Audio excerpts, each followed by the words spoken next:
नमस्कार दोस्तों, स्वागत है आपका हमारे चैनल पर। आज की कहानी उन लोगों के लिए नहीं है जो रात को अकेले हाईवे पर गाड़ी चलाते हैं, क्योंकि हो सकता है आज के बाद आप कभी अकेले रात का सफर न करें। ये कहानी है एक ट्रक ड्राइवर की जिसका नाम था रामेश्वर, और एक ढाबे की जो नक्शे पर तो एक ही जगह दिखता था, पर हर बार जब रामेश्वर वहां पहुंचता कुछ न कुछ बदला हुआ मिलता।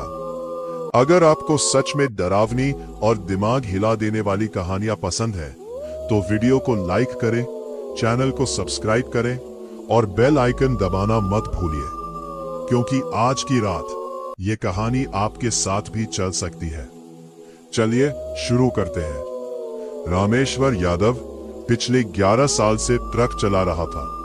मध्य प्रदेश के इंदौर से लेकर राजस्थान के जोधपुर तक, गुजरात के अहमदाबाद से लेकर उत्तर प्रदेश के आगरा तक, हर रास्ता उसकी रगों में बसा हुआ था।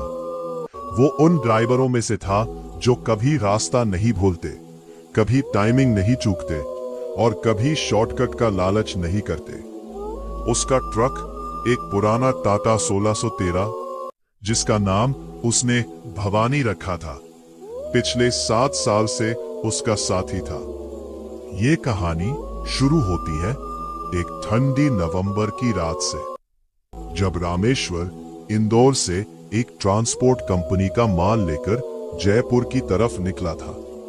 माल था कपड़े की गठरियां 50 क्विंटल से ज्यादा, और डिलीवरी सुबह 6 बजे तक जयपुर की एक मंडी में पहुंचनी थी। कंपनी का मालिक सेठ धर्मचंद अपने ड्राइवरों को साफ हिदायत देता था, रात में गाड़ी रोकनी हो तो सिर्फ पहचाने हुए ढाबों पर रुकना, अनजान जगह कभी नहीं। रामेश्वर के लिए यह रास्ता नया नहीं था। इंदौर से जयपुर के बीच, नीमच और चित्तौड़गढ़ के बीच वाले हाईवे पर एक ढाबा पड़ता था जिसका नाम था श्री बालाजी ढाबा। हर ट्रक ड्राइवर इसे जानता था। रात को 2-3 बजे के बीच, जब बाकी सब बंद हो चुका होता, यही एक ढाबा होता जो 24 घंटे खुला रहता। मालिक का नाम था बनवारी लाल, एक मोटा सा आदमी, हमेशा मूंछों पर ताव देता हुआ, चाय बनाते वक्त गुनगुनाता हुआ। रामेश्वर ने रात करीब 11:30 बजे इंदौर से गाड़ी निकाली। सर्दी अपने पूरे शबाब पर थी और हाईवे पर कोहरा हल्का हल्का जमने लगा था। रात के करीब 1 बजे रामेश्वर ने गाड़ी उस मोड़ पर मोड़ी जहां से ढाबा दिखना शुरू होता था। दूर से उसकी ट्यूबलाइट की रोशनी दिखी, जैसे हमेशा दिखती थी। उसने गाड़ी धीमी की, इंडिकेटर मारा और ढाबे के बाहर बनी कच्ची पार्किंग में गाड़ी लगा दी। अंदर घुसते ही उसने देखा, बनवारी लाल आज नहीं था। उसकी जगह एक दुबला पतला आदमी बैठा था, चेहरे पर हल्की दाढ़ी, आंखें थोड़ी धसी हुई। रामेश्वर ने सोचा शायद बनवारी लाल की तबीयत खराब होगी या कोई नया नौकर रखा होगा। उसने कोई सवाल नहीं किया। ढाबों पर मालिक बदलते रहते हैं, ये कोई अनोखी बात नहीं थी। भाई साहब, एक चाय और आलू पराठा, रामेश्वर ने बेंच पर बैठते हुए कहा। आदमी ने सिर हिलाया, कुछ बोला नहीं और अंदर चला गया। रामेश्वर ने अपनी घड़ी देखी, रात के 1:20। उसने सोचा 20 मिनट रुककर आगे बढ़ जाएगा। सुबह 6 बजे तक जयपुर पहुंचना जरूरी था। चाय आई, पराठा आया। स्वाद वही था जो हमेशा होता था, बनवारी लाल के हाथ का बना जैसा।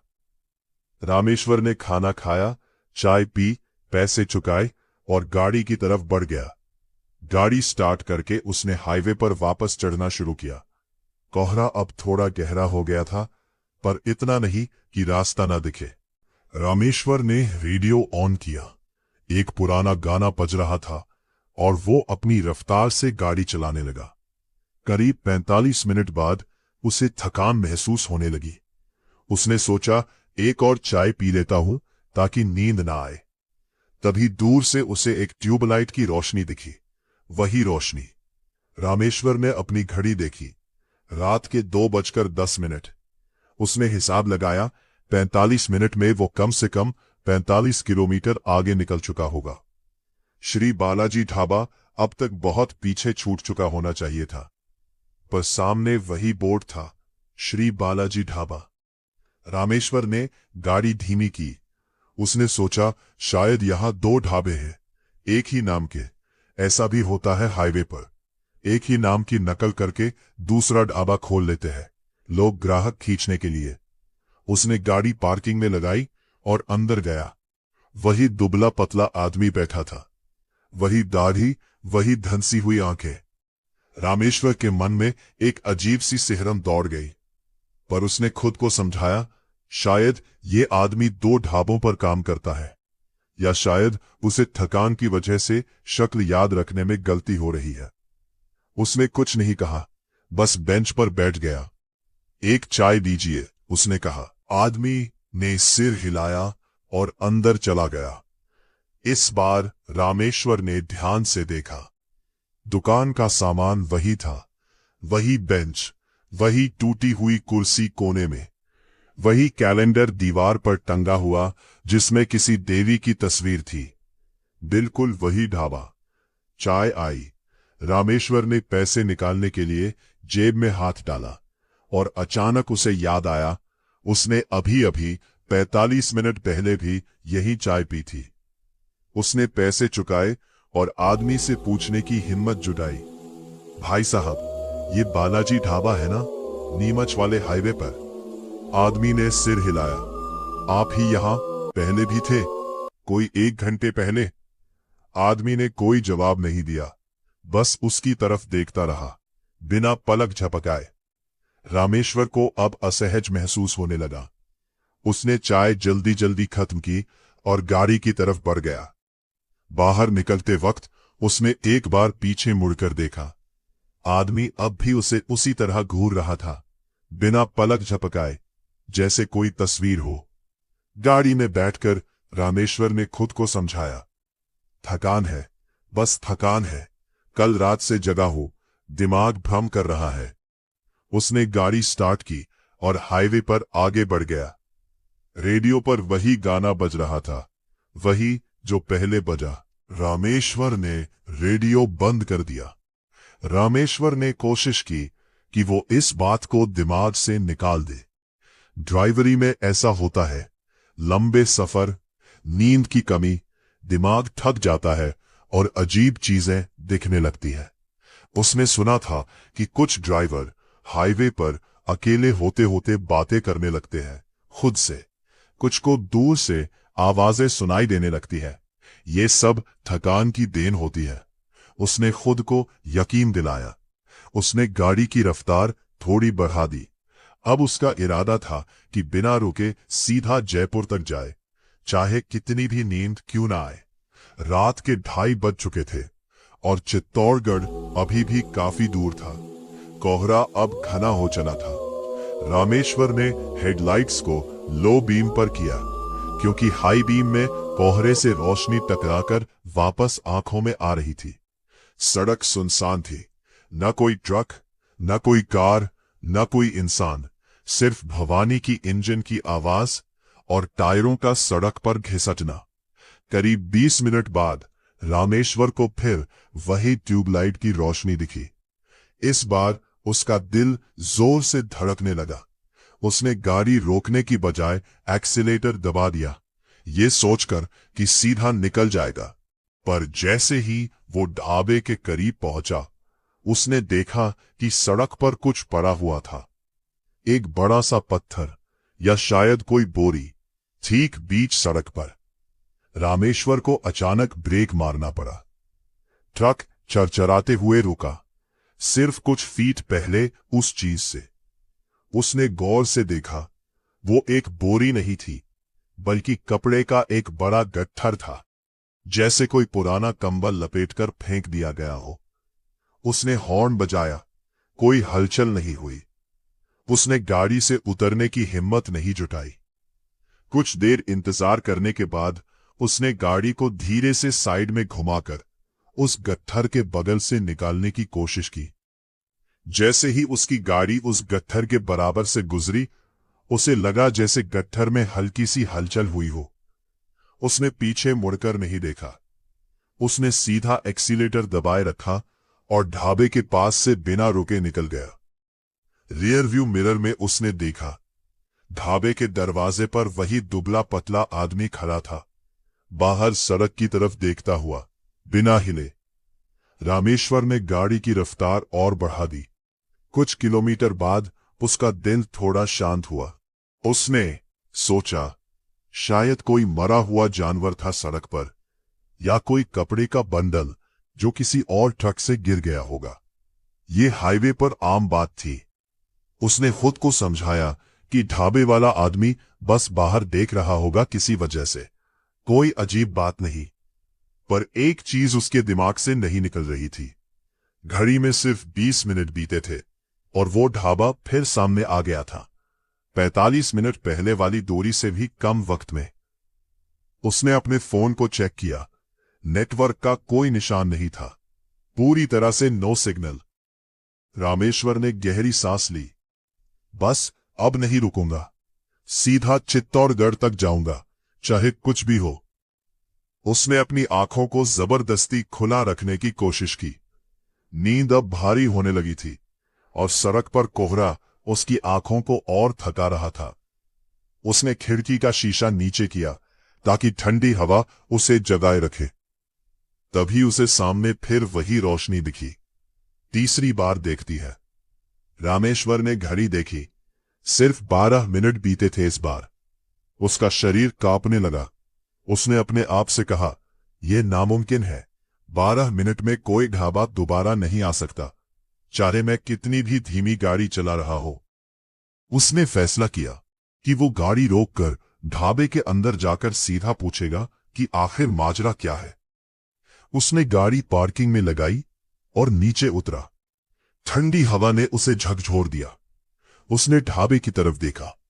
इस बार दरवाजे पर वो दुबला पतला आदमी नहीं था। अंदर से हल्की रोशनी आ रही थी और एक साया चूल्हे के पास बैठा हुआ नजर आया। रामेश्वर ने अंदर कदम रखा। अंदर की रोशनी बहुत मध्यम थी, जैसे एक छोटा सा लालटेन कहीं कोने में जल रहा हो। रामेश्वर ने अपने कदम धीरे धीरे बढ़ाए। ढाबे की वही पुरानी बेंचें, वही टूटी कुर्सी, वही देवी वाला कैलेंडर, सब कुछ बिल्कुल वैसा ही था जैसा पिछली 2 बार देखा था। चूल्हे के पास बैठा साया हिला नहीं। रामेश्वर ने गला साफ करते हुए कहा, भाई साहब, कोई है? साये ने धीरे से सिर घुमाया। ये वो दुबला पतला आदमी नहीं था, ये एक औरत थी, उम्र दराज, सफेद साड़ी में, बाल बिखरे हुए। उसकी आंखें रामेश्वर पर टिक गईं, पर उसके चेहरे पर कोई भाव नहीं था, न डर, न हैरानी, न सवाल। माताजी, वो आदमी कहाँ गया जो यहां बैठता था? रामेश्वर ने पूछा। औरत ने कोई जवाब नहीं दिया। उसने बस अपना हाथ उठाया और ढाबे के पिछले हिस्से की तरफ इशारा किया, जहां एक दरवाजा था जो रामेश्वर ने पहले कभी नोटिस नहीं किया था। पिछली दोनों बार जब वो यहां आया था, उसे याद नहीं कि ढाबे में कोई पिछला दरवाजा भी था। रामेश्वर के पैर वही जम गए। उसके अंदर एक आवाज कह रही थी, यहां से निकल जा, अभी।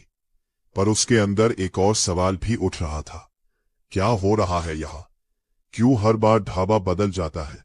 हर बार वक्त गड़बड़ हो जाता है। उसने हिम्मत करके पूछा, ये ढाबा श्री बालाजी ढाबा ही है ना?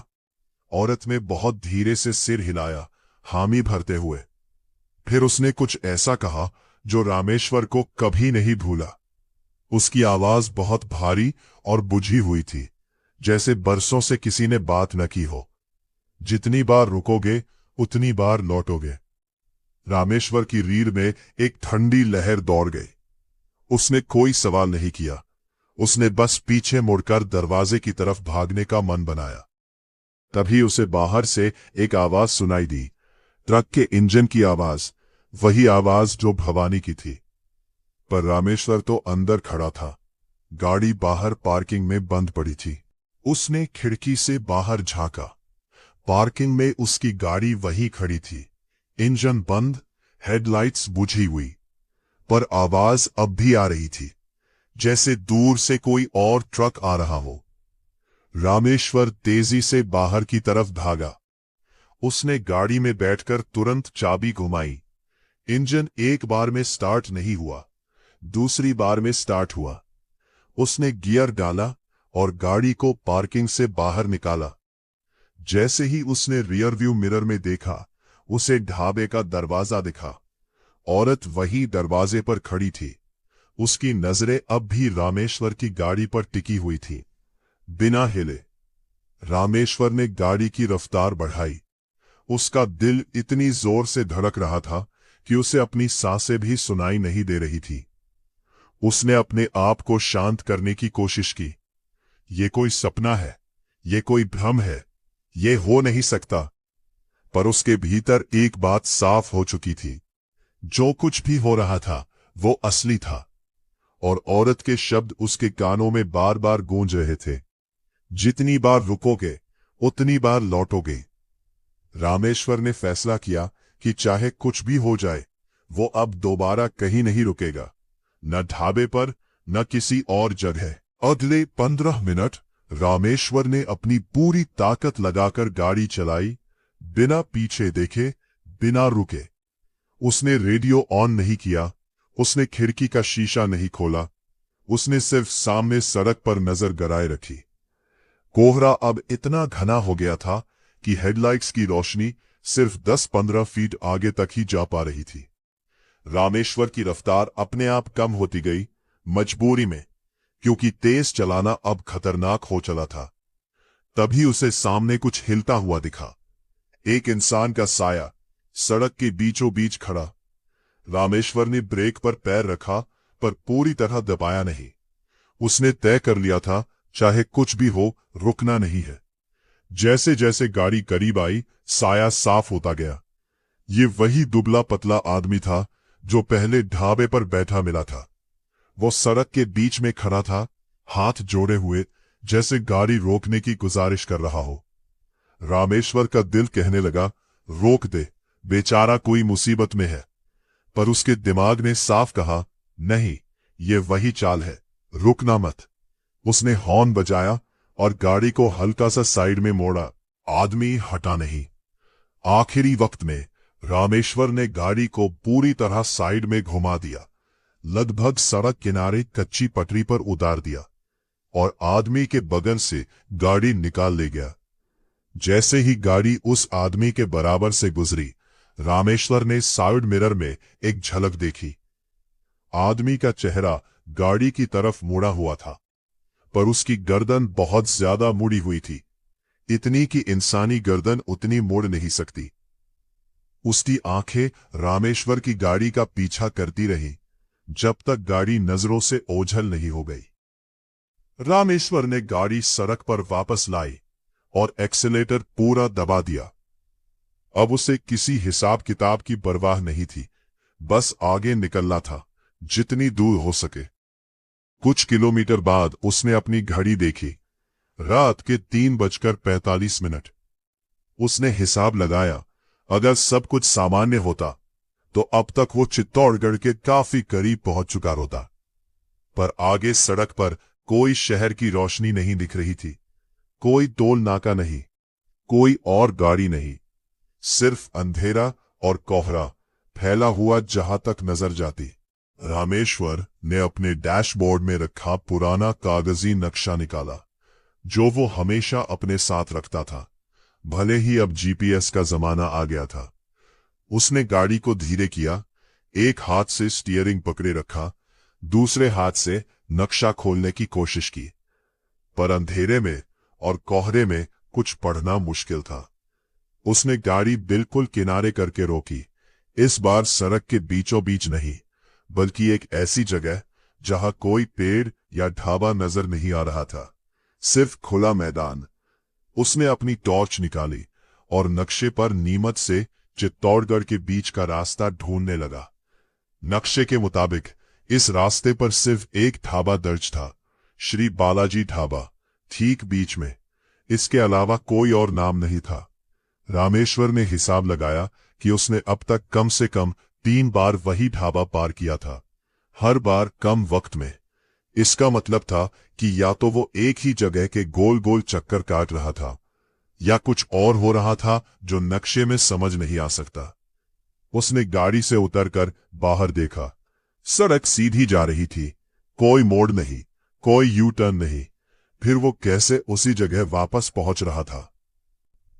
तभी उसे अपने पीछे कोई आहट सुनाई दी, जैसे किसी ने कदम रखा हो कच्ची जमीन पर।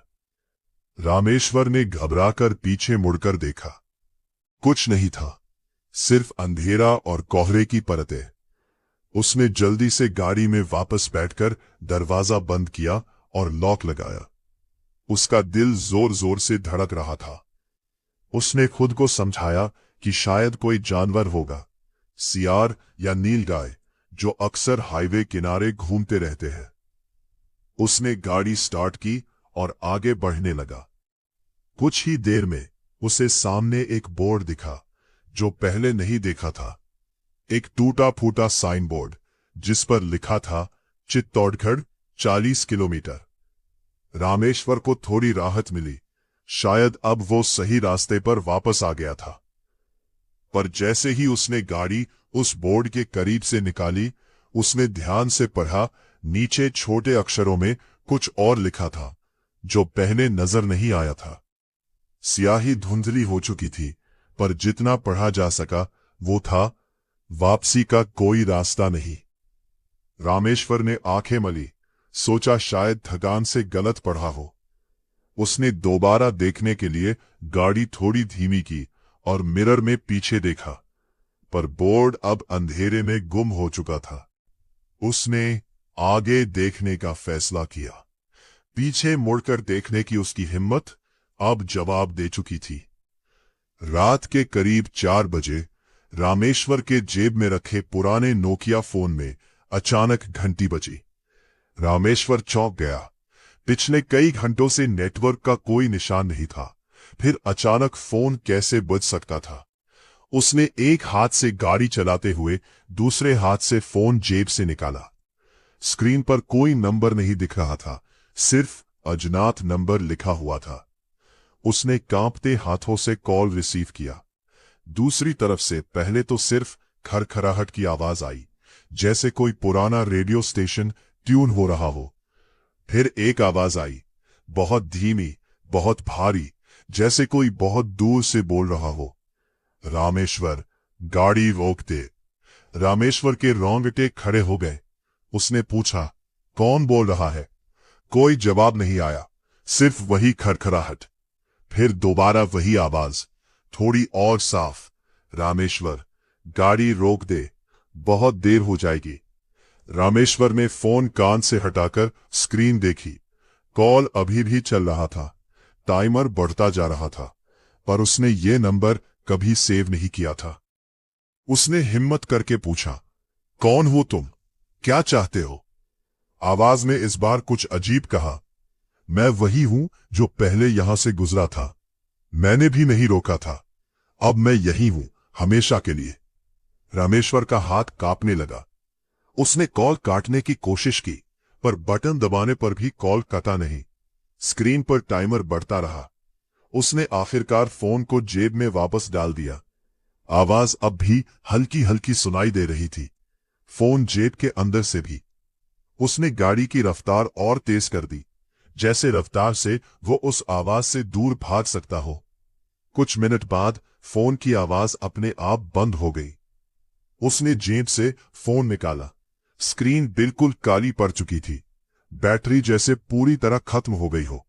हालांकि कुछ घंटे पहले ही उसने चेक किया था कि फोन पूरा चार्ज था। उसने फोन को डैशबोर्ड पर रख दिया और सामने सड़क पर ध्यान लगाया। उसके मन में अब एक ही सवाल घूम रहा था, क्या कोई और भी था जो इसी रास्ते पर, इसी जाल में फंसा था और अब हमेशा के लिए यही रह गया? रामेश्वर आगे बढ़ता रहा। अब उसकी आंखें जलने लगी थी थकान से, पर नींद का नामो निशान नहीं था। डर ने उसे पूरी तरह जगा रहा।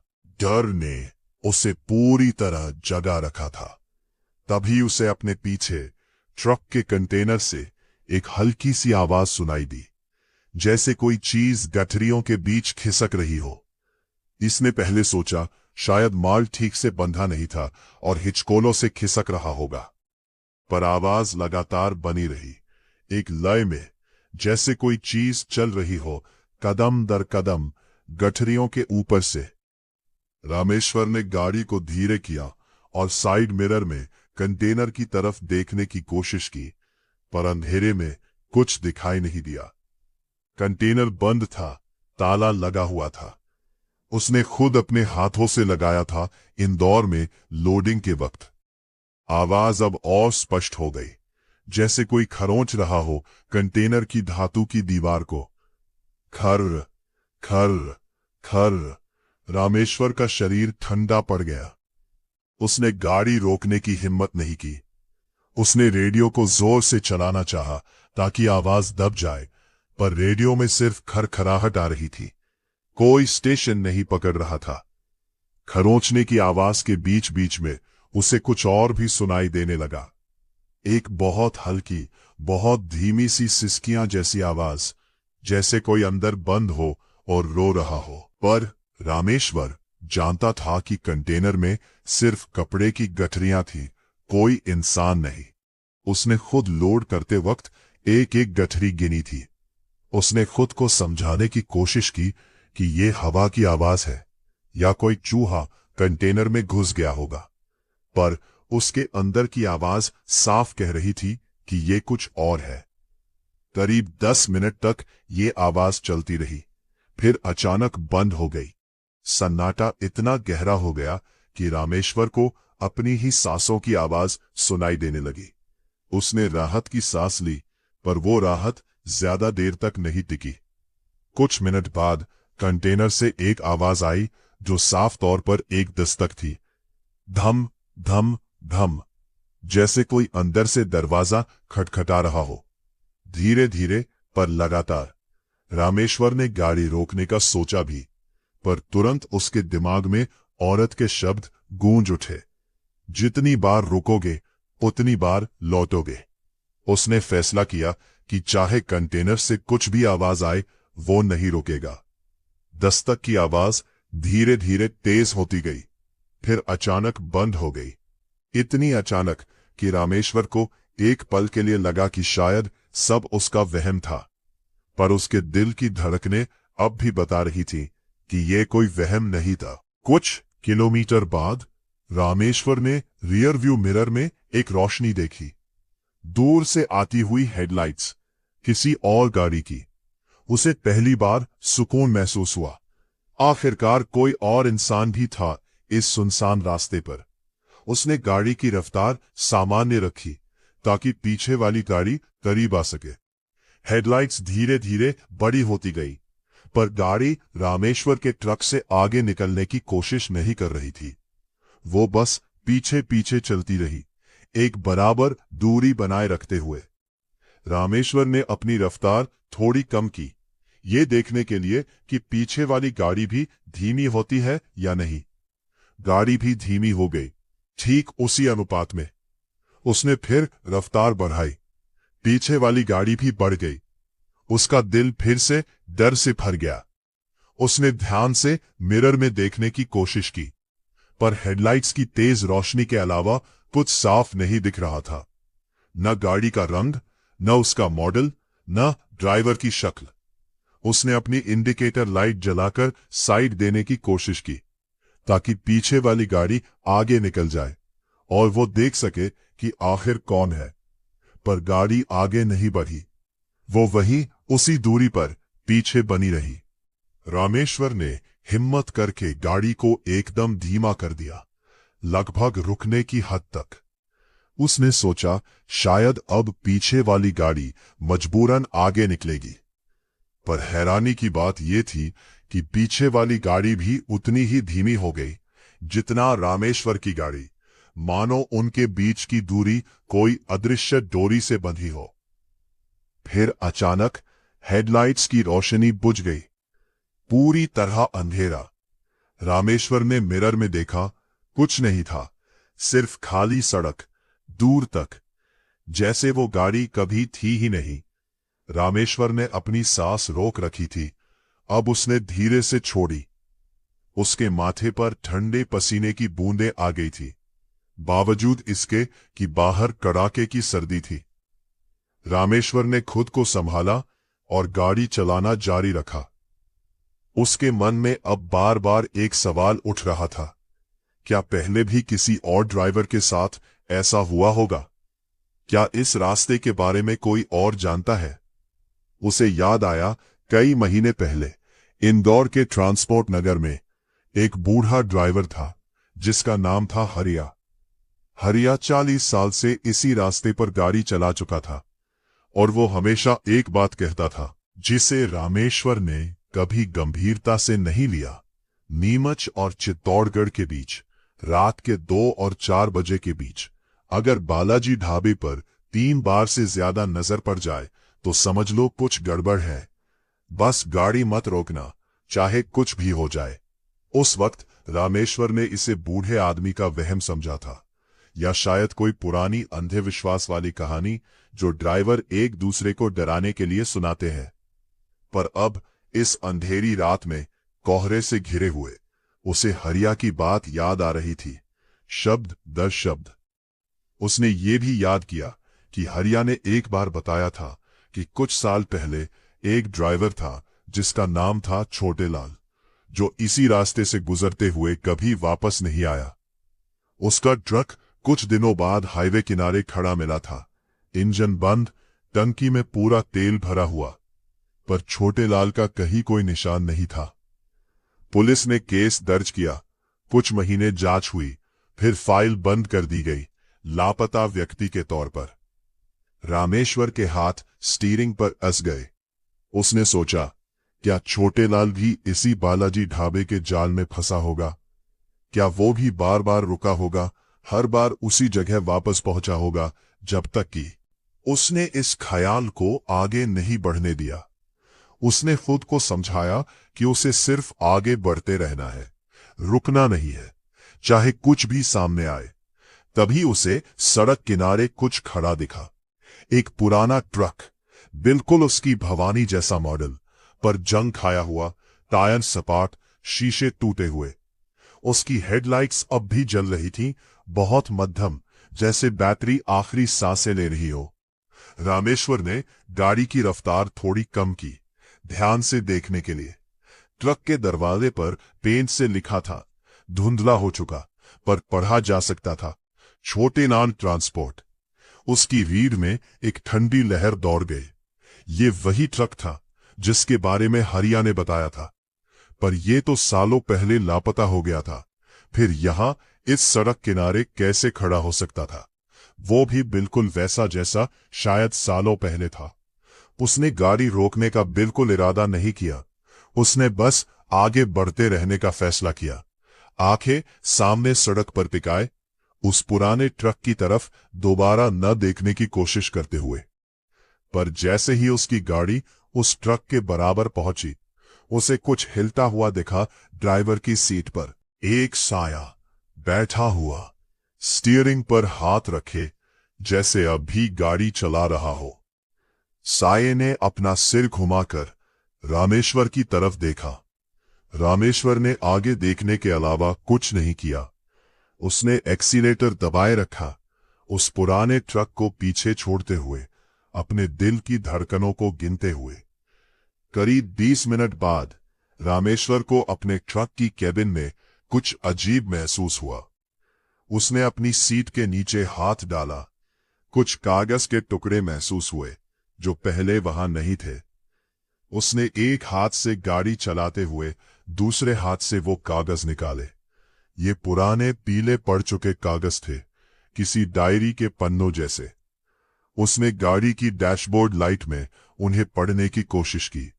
लिखावट कांपती हुई थी, जैसे किसी ने डर के मारे लिखा हो।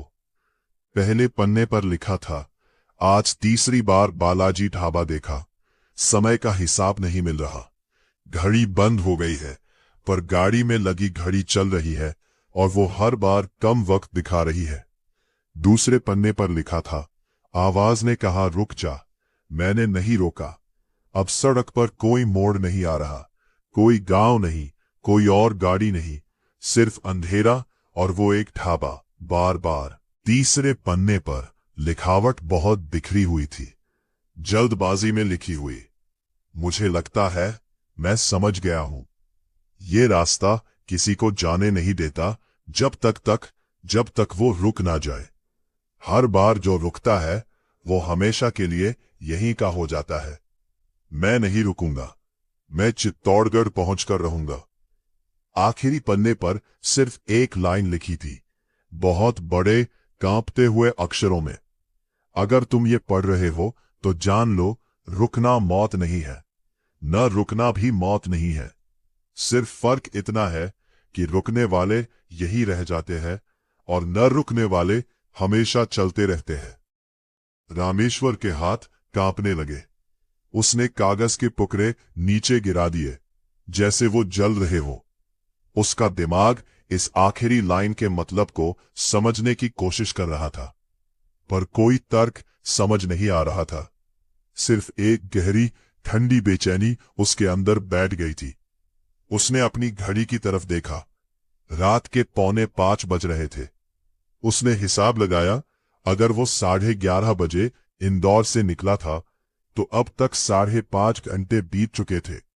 सामान्य तौर पर इतने वक्त में वो जयपुर के करीब पहुंच जाता, पर बाहर अब भी वही सुनसान कोहरे से ढका हाईवे था।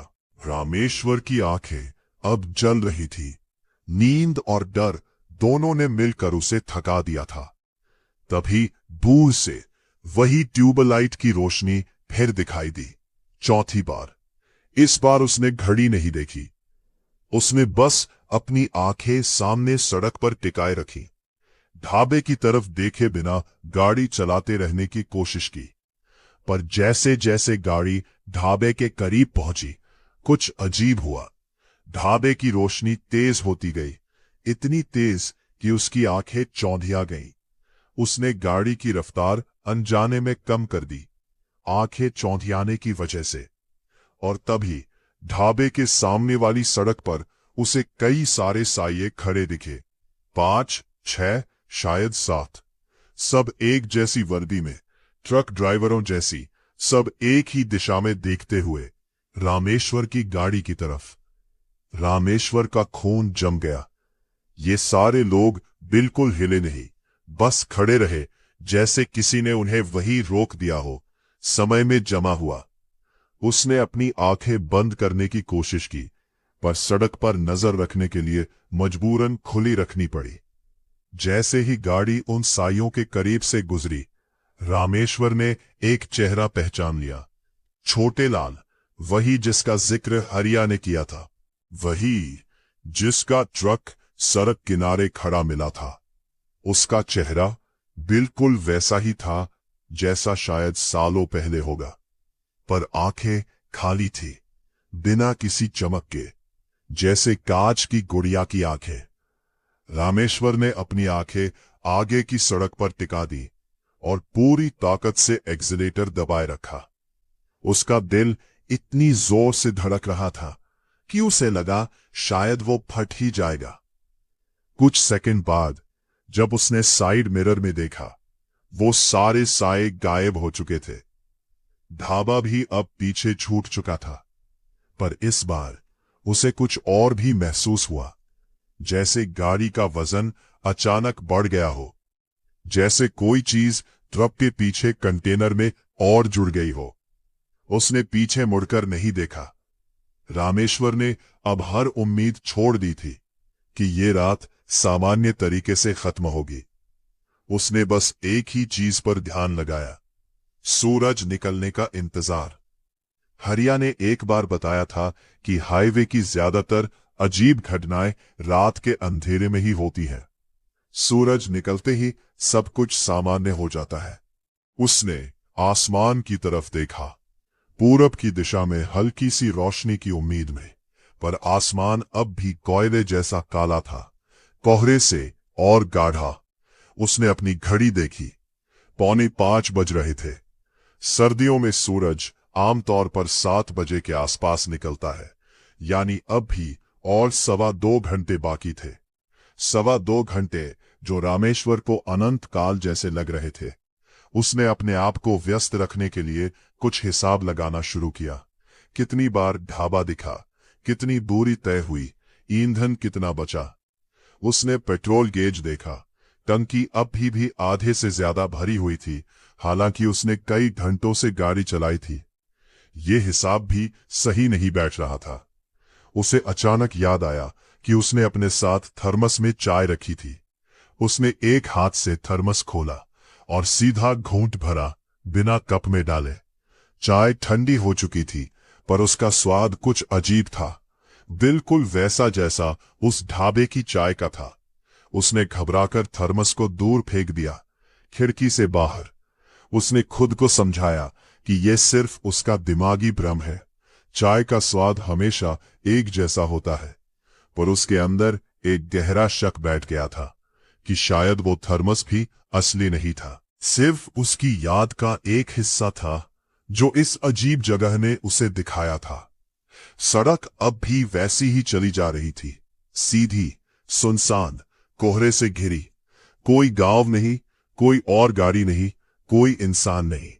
बस भवानी की इंजन की आवाज और रामेश्वर की तेज होती सांसें। करीब 5:45 बजे रामेश्वर के मन में एक ख्याल घर करने लगा। उसे याद आया कि इंदौर में लोडिंग के वक्त एक मजदूर ने उससे कुछ कहा था, जिसे उसने उस वक्त गंभीरता से नहीं लिया था। मजदूर ने कहा था, साहब, गठरियां गिनकर रखी है, 50 है। पर आखिरी गठरी थोड़ी अजीब लग रही थी, वजन ज्यादा था बाकियों से। रामेश्वर ने उस वक्त इसे नजरअंदाज कर दिया था, ये सोचकर कि शायद कपड़े का प्रकार अलग होगा। पर अब इस अजीब रात में कंटेनर से आती आवाजों को याद करते हुए उसे वो बात फिर से याद आई। उसने सोचा, क्या हो अगर कंटेनर में कुछ ऐसा है जो नहीं होना चाहिए था? क्या हो अगर कोई गलती से अंदर बंद हो गया हो लोडिंग के वक्त? ये ख्याल उसे डरा भी रहा था और परेशान भी कर रहा था। एक इंसान होने के नाते अगर सच में कोई अंदर फंसा था तो उसका फर्ज बनता था कि वो जांच करे। पर दूसरी तरफ उसके अंदर की आवाज साफ चेतावनी दे रही थी, मत रुक, मत खोल, आगे बढ़ता रह। उसने फैसला किया कि वो एक बार गाड़ी रोककर सिर्फ 1 मिनट के लिए कंटेनर की जांच करेगा, सिर्फ इतना देखने के लिए कि आवाजें कहां से आ रही थी। उसने गाड़ी धीरे धीरे किनारे की, इंजन बंद नहीं किया, बस पार्क किया और उतरा। बाहर की हवा उसे चीर गई। ठंड इतनी थी कि उसकी सांसें भाप बनकर दिखने लगी। उसने पीछे की तरफ चलना शुरू किया, कंटेनर के ताले तक पहुंचने के लिए। जैसे ही उसने ताले पर हाथ रखा, उसे अंदर से एक हल्की सी खुरचन की आवाज सुनाई दी, बिल्कुल पास से, जैसे कोई ठीक ताले के पीछे खड़ा हो। रामेश्वर का हाथ कांपने लगा। उसने खुद से कहा, सिर्फ देख लूं, बस एक झलक। उसने चाबी निकाली, ताले में डाली और घुमाई। ताला खुल गया। रामेश्वर ने कंटेनर का दरवाजा धीरे से खींचा। अंदर पूरा अंधेरा था। उसने अपनी टॉर्च निकाली और अंदर रोशनी डाली। गठरियां वैसी ही करीने से रखी थी जैसी उसने इंदौर में रखी थी, एक के ऊपर एक, सफेद कपड़े में बंधी हुई। कुछ भी असामान्य नजर नहीं आया पहली नजर में। उसने राहत की सांस ली। पर तभी कंटेनर के सबसे पीछे कोने में उसकी टॉर्च की रोशनी एक गठरी पर पड़ी जो बाकियों से अलग थी। उसका आकार, उसका बंधन, सब कुछ अलग था। ये गठरी इंसान के शरीर के आकार की थी। रामेश्वर के पैर वही जम गए। उसने टॉर्च की रोशनी उस गठरी पर स्थिर रखी। कुछ देर तक कुछ नहीं हुआ। फिर बहुत धीरे से गठरी हिली। रामेश्वर पीछे हटा, लगभग गिरते गिरते बचा। उसका दिल जैसे रुक गया था। उसने टॉर्च गिरा दी, जो कंटेनर के फर्श पर जाकर जल्दी से बुझ गई। अब सिर्फ हल्की सी बाहर की रोशनी थी जो कंटेनर के अंदर आ रही थी। अंधेरे में उसे उस गठरी से एक आवाज सुनाई दी, बहुत धीमी, बहुत टूटी हुई, जैसे किसी ने बरसों से बात न की हो। मुझे बाहर निकालो। रामेश्वर का शरीर पूरी तरह जम गया था। ना वो आगे बढ़ पा रहा था, ना पीछे हट पा रहा था। उसकी आंखें अंधेरे में उस गठरी पर टिकी रहीं, जो अब धीरे धीरे खुलने लगी थी। कपड़ा परत दर परत सरकता जा रहा था।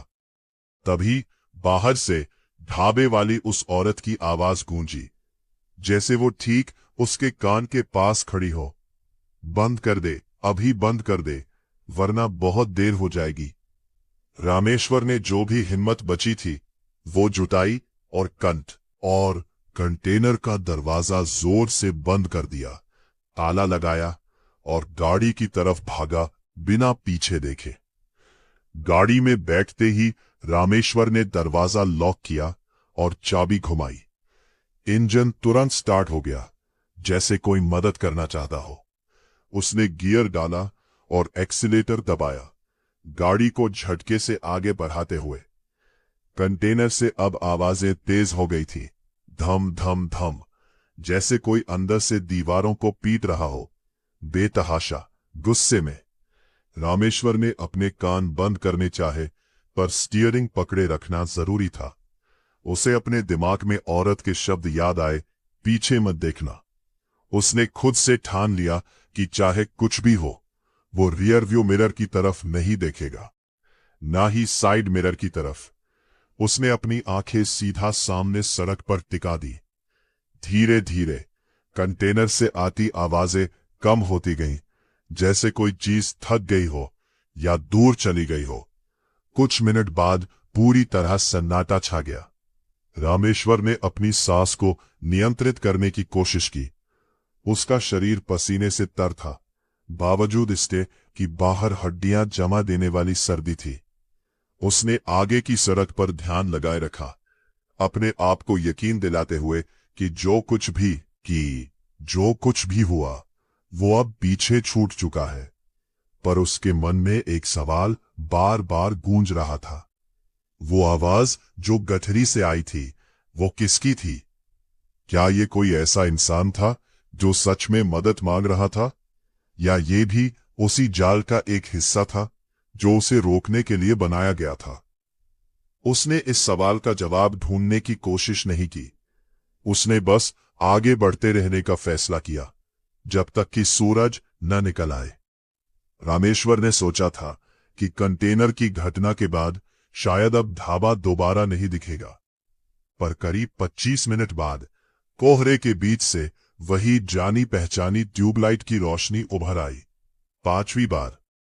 इस बार रामेश्वर ने कोई हैरानी नहीं दिखाई। उसके अंदर डर की जगह अब एक अजीब सी थकान और स्वीकृति ने ले ली थी, जैसे उसने मान लिया हो कि ये उसकी नियति का हिस्सा बन चुका है। उसने बस अपनी नजरें सामने रखीं और गाड़ी की रफ्तार बनाए रखी। पर इस बार कुछ अलग था। ढाबे के पास पहुंचते ही उसने देखा कि ढाबे की बत्ती टिमटिमा रही थी, जैसे बिजली जाने वाली हो, और ढाबे के बाहर सड़क किनारे एक आकृति खड़ी थी जो पहले कभी नहीं देखी थी। एक बच्चा, शायद 10-12 साल का, सफेद कपड़ों में, हाथ में एक लालटेन लिए हुए। बच्चे ने रामेश्वर की गाड़ी की तरफ देखा और हाथ हिलाया, जैसे मदद के लिए बुला रहा हो। उसका चेहरा मासूम था, आंखों में जैसे कोई गुहार थी। रामेश्वर का दिल एक पल के लिए पिघल गया। एक बच्चा, इतनी सर्दी में, इतनी सुनसान जगह पर अकेला। कोई भी इंसान रुक जाता। पर उसी पल उसे अपने दिमाग में अरिया की, औरत की और उस डायरी की चेतावनियां याद आई। उसने खुद से कहा, यह असली नहीं हो सकता। एक बच्चा इस वक्त इस जगह अकेला नहीं हो सकता। उसने आंखें आगे की सड़क पर रखीं, अपने दिल की आवाज को दबाते हुए। बच्चे की आवाज अब गूंजने लगी, बहुत मासूम, बहुत मार्मिक। अंकल रुक जाओ, मुझे घर जाना है, रास्ता भूल गया हूं। रामेश्वर की आंखों में हल्की सी नमी आ गई, पर उसने गाड़ी नहीं रोकी। जैसे ही उसकी गाड़ी बच्चे के करीब से गुजरी, उसने अनजाने में एक झलक देख ली। मिरर में बच्चे का चेहरा अचानक बदल गया था। मासूमियत की जगह अब एक खाली, बेजान भाव आ गया था और उसकी लालटेन की लौ नीली हो गई थी। रामेश्वर ने आंखें फिर आगे कर ली और गाड़ी की रफ्तार बढ़ा दी। अगले कुछ किलोमीटर तक सब कुछ शांत रहा। कोई ढाबा नहीं दिखा, कोई साया नहीं दिखा, कोई आवाज नहीं आई। रामेश्वर को थोड़ी देर के लिए उम्मीद बंधी कि शायद अब सब कुछ सामान्य होने वाला है। उसने सोचना शुरू किया कि आखिर ये सब क्यों हो रहा है। उसे याद आया, गांव में बुजुर्ग अक्सर कहते थे कि कुछ रास्ते बंधे होते हैं, किसी पुरानी घटना से, किसी अधूरी मौत से, किसी ऐसे दर्द से जो कभी शांत नहीं हुआ। शायद ये हाईवे भी ऐसा ही कोई रास्ता था, जहां कभी कुछ ऐसा हुआ था जिसने इस जगह को हमेशा के लिए बदल दिया। उसने सोचा, शायद बालाजी ढाबा कभी असली था और उसका मालिक बनवारी लाल या कोई और किसी हादसे का शिकार हो गया होगा। शायद वो दुबला पतला आदमी, वो औरत, वो बच्चा, ये सब उन्हीं लोगों की परछाइयां थीं जो कभी इस जगह पर मरे थे या फंस गए थे और अब हमेशा के लिए यही दोहराए जा रहे थे, बार बार, हर उस ड्राइवर के लिए जो यहां से गुजरता। ये सोच उसे कुछ हद तक राहत भी देती थी और कुछ हद तक और डराती भी थी। अगर ये सच था तो इसका मतलब था कि ये सिलसिला कभी खत्म नहीं होगा। हर रात कोई ना कोई ड्राइवर इस रास्ते से गुजरेगा और ये जाल उसे भी अपनी गिरफ्त में लेने की कोशिश करेगा। उसने अपनी घड़ी देखी, 5:35। आसमान में अभी भी कोई उजाले का निशान नहीं था। उसने सोचा, शायद यहां वक्त सच में अलग तरह से बहता है, जैसे उस डायरी में लिखा था। तभी उसके ट्रक की इंजन लाइट अचानक जलने लगी डैशबोर्ड पर। रामेश्वर ने घबराकर देखा, ईंधन का गेज अब अचानक खाली दिखा रहा था, हालांकि कुछ मिनट पहले ही आधे से ज्यादा भरा हुआ था। रामेश्वर का दिल बैठ गया। अगर गाड़ी बीच रास्ते में बंद हो गई तो वो इस सुनसान अजीब हाईवे पर बिना किसी सुरक्षा के फंस जाएगा। उसने गाड़ी की रफ्तार थोड़ी कम की, ईंधन बचाने की कोशिश में। हालांकि उसे पता था कि ये ज्यादा फर्क नहीं डालेगा अगर टंकी सच में खाली हो चुकी है। उसने अपने दिमाग में हिसाब लगाया, इंदौर से निकलते वक्त टंकी पूरी भरी थी और उसने मुश्किल से 100-125 किलोमीटर का सफर तय किया होगा इन घंटों में। भले ही घड़ी के हिसाब से 5-6 घंटे बीत चुके हो। इतनी दूरी के लिए टंकी खाली होना नामुमकिन था जब तक कि कुछ और हो न रहा हो। उसने खुद से कहा, यह भी उसी जाल का हिस्सा है, ये मुझे डराने के लिए है ताकि मैं रुक जाऊं। उसने ठान लिया कि चाहे गेज कुछ भी दिखाए, वो गाड़ी नहीं रोकेगा जब तक इंजन खुद बंद ना हो जाए। कुछ मिनट बाद इंजन में हल्की सी खड़खड़ाहट शुरू हुई, जैसे ईंधन सच में खत्म होने वाला हो। रामेश्वर के हाथ स्टीयरिंग पर कस गए। उसने प्रार्थना करना शुरू किया, वो प्रार्थनाएं जो उसने बचपन में अपनी दादी से सीखी थी, बिना ये सोचे कि क्या ये सही मौका है या नहीं। इंजन की खड़खड़ाहट कुछ देर तक चलती रही, फिर धीरे धीरे शांत हो गई, जैसे कुछ बदल गया हो। रामेश्वर ने गेज की तरफ देखा। अब वो फिर से आधा भरा दिखा रहा था, जैसे कुछ हुआ ही नहीं था। उसने राहत की एक गहरी सांस ली, पर उसके अंदर का डर कम नहीं हुआ। उसे एहसास हो गया था कि इस जगह के नियम सामान्य दुनिया के नियमों से बिल्कुल अलग थे और यहां किसी भी चीज पर भरोसा नहीं किया जा सकता, ना ईंधन के गेज पर, ना घड़ी पर, ना अपनी आंखों पर। करीब 15 मिनट बाद वही ट्यूबलाइट की रोशनी छठी बार सामने आई। रामेश्वर अब लगभग सुन्न हो चुका था। उसका डर एक अजीब सी ठंडी स्वीकृति में बदल गया था।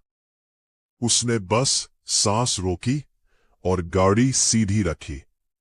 पर इस बार ढाबे के बाहर कोई साया नहीं था, कोई बच्चा नहीं, कोई औरत नहीं, सिर्फ सन्नाटा। ढाबे की बत्ती जल रही थी, पर अंदर कोई हलचल नहीं दिख रही थी। रामेश्वर को यह खामोशी उन सारी आकृतियों से भी ज्यादा डरावनी लगी। जैसे ही उसकी गाड़ी ढाबे के बराबर से गुजरी, उसके फोन में अचानक एक मैसेज टोन बजी। हालांकि फोन की स्क्रीन कुछ घंटे पहले ही पूरी तरह काली पड़ चुकी थी। रामेश्वर ने फोन उठाकर देखा, स्क्रीन ऑन हो चुकी थी और एक मैसेज आया था सेठ धर्मचंद के नंबर से। मैसेज में लिखा था, रामेश्वर, माल कहाँ है? 6 बज गए, डिलीवरी का वक्त निकल रहा है, जवाब दो। रामेश्वर की आंखों में हल्की सी उम्मीद जगी। शायद ये असली मैसेज है, शायद नेटवर्क वापस आ गया है। उसने जल्दी से जवाब टाइप करना शुरू किया।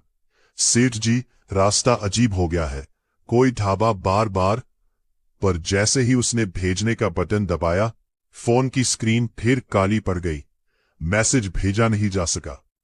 उसने फोन को दोबारा ऑन करने की कोशिश की, पर कुछ नहीं हुआ। बैटरी पूरी तरह मरी हुई लग रही थी। उसने फोन को डैशबोर्ड पर पटक दिया। उसे अब समझ आ गया था कि ये जगह उसे झूठी उम्मीदें दिखा रही है। कभी फोन कॉल, कभी मैसेज, कभी बच्चा, कभी सेठ का नाम। हर चीज जो उसे रोकने के लिए या उसकी उम्मीद तोड़ने के लिए बनाई गई थी। सड़क पर अब कुछ और अजीब होने लगा। हवा तेज हो गई थी और कोहरे के बीच से सूखे पत्ते हवा में उड़ने लगे, जैसे किसी ने पेड़ों को हिला दिया हो। हालांकि आसपास कोई पेड़ नजर नहीं आ रहा था। पत्ते गाड़ी के विंडशील्ड पर आकर गिरने लगे, बारिश की बूंदों की तरह लगातार। रामेश्वर ने वाइपर ऑन किए पत्तों को हटाने के लिए, पर जितना वो हटाता उतने ही और आ जाते। उसने खिड़की से बाहर एक झलक देखी।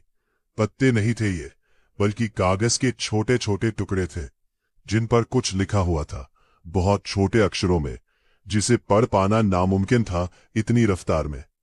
उसे एक अजीब सा एहसास हुआ कि ये सारे कागज शायद उन सभी लोगों की कहानियां थीं जो पहले इस रास्ते से गुजरे थे और कभी वापस नहीं पहुंचे।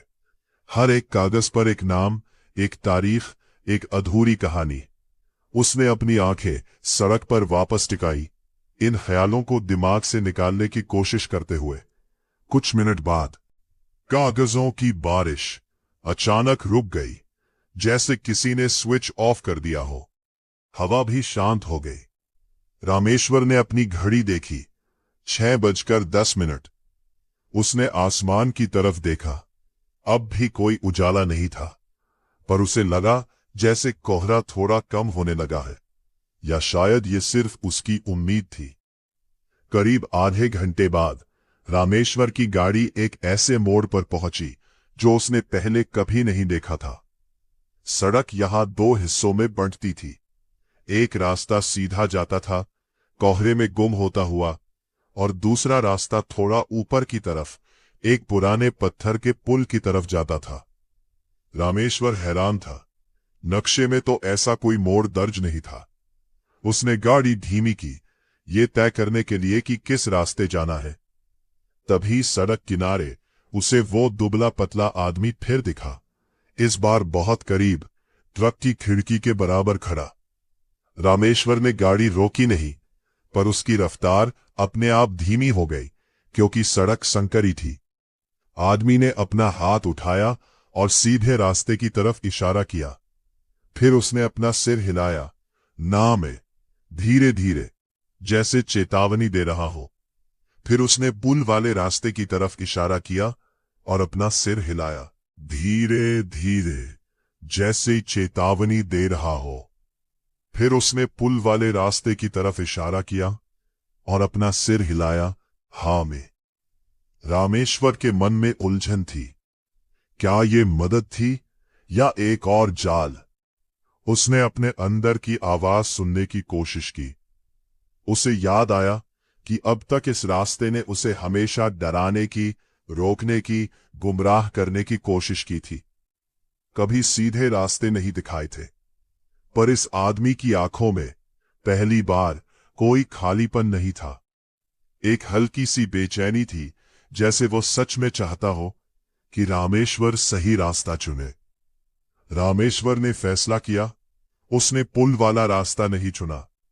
उसने सीधा रास्ता चुना, इस उसूल पर टिके रहते हुए कि इस जगह पर किसी भी इशारे पर भरोसा नहीं करना है, चाहे वो कितना भी भला क्यों ना लगे।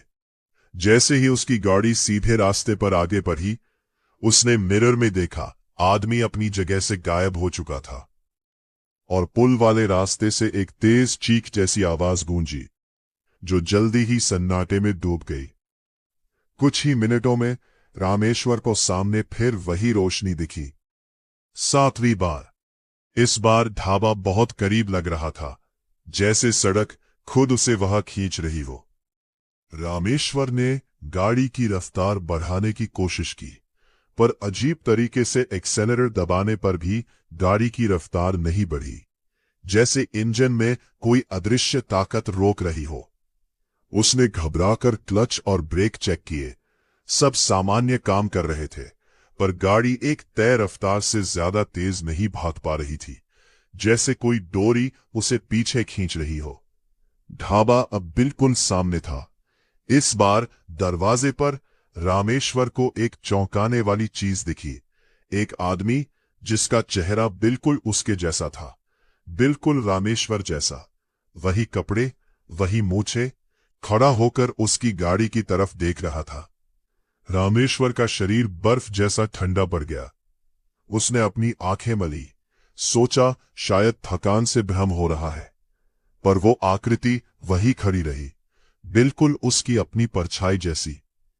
उस आकृति ने अपना हाथ उठाया और धीरे से हिलाया, जैसे आ जाओ कह रहा हो। उसके होठ हिले, बिना आवाज के, पर रामेश्वर को शब्द साफ समझ आए, यही रुक जा, यहां कोई डर नहीं है, यहां हमेशा की शांति है। रामेश्वर के मन में एक अजीब सी थकान भर आई। इतने घंटों के डर, अनिश्चितता, नींद की कमी के बाद उस आकृति की बात में एक अजीब सा सुकून लग रहा था। एक पल के लिए उसका मन डगमगाया, गाड़ी रोकने का ख्याल आया, पर तभी उसे अपनी पत्नी और बेटे का चेहरा याद आया जो घर पर उसका इंतजार कर रहे थे। उसने जोर से अपने दांत भींचे और एक्सेलरेटर पर पूरा पैर रख दिया, चाहे गाड़ी कितनी भी धीमी क्यों ना भाग रही हो। धीरे धीरे, जैसे किसी अदृश्य डोरी को तोड़ते हुए, गाड़ी की रफ्तार बढ़ने लगी। रामेश्वर ने पीछे मुड़कर नहीं देखा, पर उसे अपनी अपनी शक्ल वाली उस आकृति की आवाज सुनाई दी, अब गुस्से में, चीखती हुई, तू भी वहीं आएगा, सब आते हैं, कोई नहीं बच पाया आज तक। रामेश्वर की गाड़ी अब उस अदृश्य पकड़ से पूरी तरह आजाद हो चुकी थी। रफ्तार अपनी सामान्य गति पर वापस आ गई थी। उसने अपनी घड़ी देखी, 6:45। उसने आसमान की तरफ देखा और इस बार उसे यकीन हुआ, पूरब की दिशा में आसमान का रंग हल्का सा बदलने लगा था, काले से गहरे नीले में। उसके दिल में एक हल्की सी उम्मीद जगी। उसने गाड़ी की रफ्तार बनाए रखी, आंखें आसमान और सड़क दोनों पर टिकाए हुए। कोहरा अब भी घना था, पर उसे लगा जैसे वो थोड़ा कम हो रहा है। धीरे धीरे अगले 20 मिनट कुछ नहीं हुआ। कोई ढाबा नहीं दिखा, कोई साया नहीं दिखा, कोई आवाज नहीं आई। सिर्फ सड़क, कोहरा और आसमान का धीरे धीरे बदलता रंग। रामेश्वर को ये खामोशी राहत भी दे रही थी और डरा भी रही थी। कहीं ये आखिरी तूफान से पहले की शांति तो नहीं थी। करीब 7:10 पर पूरब की दिशा में सूरज की पहली किरण कोहरे को चीरती हुई दिखाई दी। बहुत हल्की, बहुत मध्यम, पर साफ। रामेश्वर की आंखों में आंसू आ गए, राहत के आंसू। उसने गाड़ी रोके बिना अपने हाथ जोड़कर सूरज को प्रणाम किया। धीरे धीरे जैसे जैसे रोशनी बढ़ती गई, कोहरा छटने लगा। रामेश्वर को दूर एक गांव के घर दिखने लगे, धुएं के छल्ले उठते हुए, जैसे लोग सुबह की चाय बनाने के लिए चूल्हा जला रहे हो। उसे एक बोर्ड दिखा, चित्तौड़गढ़ शहर 15 किलोमीटर। उसका दिल खुशी से भर गया। आखिरकार वो इस अजीब भयानक रात से निकल आया था। रामेश्वर ने गाड़ी चित्तौड़गढ़ शहर के बाहरी इलाके में एक पेट्रोल पंप पर रोकी। उसके हाथ अब भी हल्के से कांप रहे थे, पर उसके चेहरे पर राहत साफ झलक रही थी। उसने गाड़ी से उतरकर अपने पैरों को जमीन पर टिकाया, जैसे यकीन दिलाना चाहता हो कि वो सच में असली दुनिया में वापस आ गया है। पेट्रोल पंप का कर्मचारी, एक जवान लड़का, उसकी तरफ आया और पूछा, भाई साहब क्या चाहिए? रामेश्वर ने कांपती आवाज में पूछा, यहां से नीमच वाला हाईवे, वहां कोई बालाजी ढाबा है क्या? लड़के ने उलझन भरी नजरों से देखा। बालाजी ढाबा? नहीं भाई साहब, यहां कोई ऐसा ढाबा नहीं है। हाँ, एक ढाबा था बरसों पहले, पर वो तो बंद हो गया था। कोई हादसा हुआ था वहां, आग लग गई थी। अब तो वहां सिर्फ खंडहर बचा है। रामेश्वर के शरीर में एक ठंडी लहर दौड़ गई। हादसा? कैसा हादसा? लड़के ने कंधे उचकाए। मुझे ठीक से नहीं पता, मेरे पैदा होने से पहले की बात है। बुजुर्ग लोग बताते हैं कि ढाबे में आग लगी थी। मालिक और उसका परिवार सब जल गए थे। कहते हैं उस रात एक बच्चा भी था उनके साथ, जो भाग नहीं पाया। रामेश्वर की टांगें कमजोर पड़ने लगी। उसने पेट्रोल पंप की दीवार का सहारा लिया। उसके दिमाग में उस औरत का चेहरा, उस दुबले आदमी का चेहरा और उस बच्चे का चेहरा घूमने लगा। और छोटे लाल नाम का कोई ड्राइवर, कभी सुना है? लड़के ने सिर हिलाया।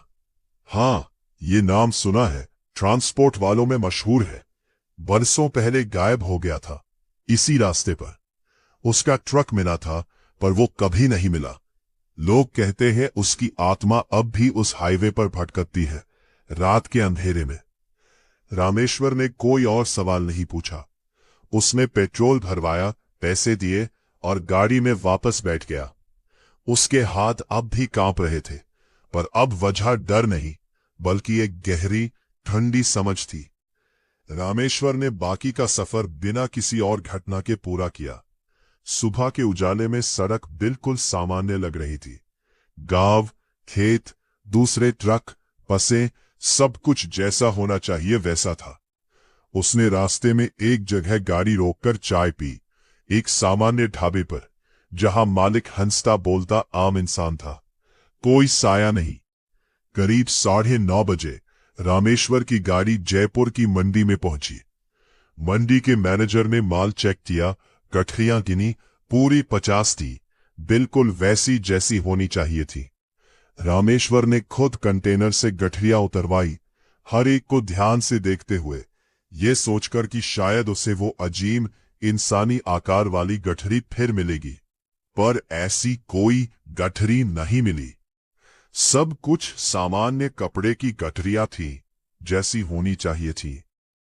रामेश्वर को समझ नहीं आया कि क्या रात को उसने जो देखा था वो सिर्फ उसके दिमाग का खेल था, या कुछ और, जो अब सुबह के उजाले में गायब हो चुका था। डिलीवरी पूरी होने के बाद मंडी के मैनेजर ने उससे पूछा, भाई इतनी देर कैसे हो गई? सुबह 6 बजे तक आना था, अब 9:30 बज गए। रामेश्वर ने कुछ पल सोचा, फिर सिर्फ इतना कहा, रास्ते में कोहरा बहुत ज्यादा था साहब, और एक जगह गाड़ी में थोड़ी दिक्कत आ गई थी। उसने पूरी बात बताने की हिम्मत नहीं जुटाई, ये जानते हुए कि कोई भी उस पर यकीन नहीं करेगा। उसने सेठ धर्मचंद को फोन किया, अपने असली फोन से, जो अब सामान्य तरीके से नेटवर्क पकड़ रहा था। सेठ ने डांटते हुए पूछा देरी की वजह, और रामेश्वर ने फिर वही बहाना दोहराया। डिलीवरी के बाद रामेश्वर ने अपनी गाड़ी मंडी के पास एक ढाबे पर लगाई, आराम करने के लिए। उसका शरीर थकान से चूर था, पर उसकी आंखों में नींद नहीं थी। रात की घटनाएं अब भी उसके दिमाग में ताजा थी, जैसे अभी अभी घटी हो। उसने एक पुराने साथी ड्राइवर को फोन किया, जो पहले हरिया के साथ काम कर चुका था। उसका नाम था बिरजू। रामेश्वर ने उससे हरिया के बारे में पूछा। बिरजू ने बताया, हरिया चाचा तो 3 साल पहले गुजर गए बीमारी से, पर वो हमेशा एक बात कहते थे, याद है मुझे, नीमच चित्तौड़गढ़ वाले हाईवे की। कहते थे वो रास्ता शापित है। एक बार खुद उनके साथ भी कुछ अजीब हुआ था, बरसों पहले। पर वो कभी पूरी बात नहीं बताते थे।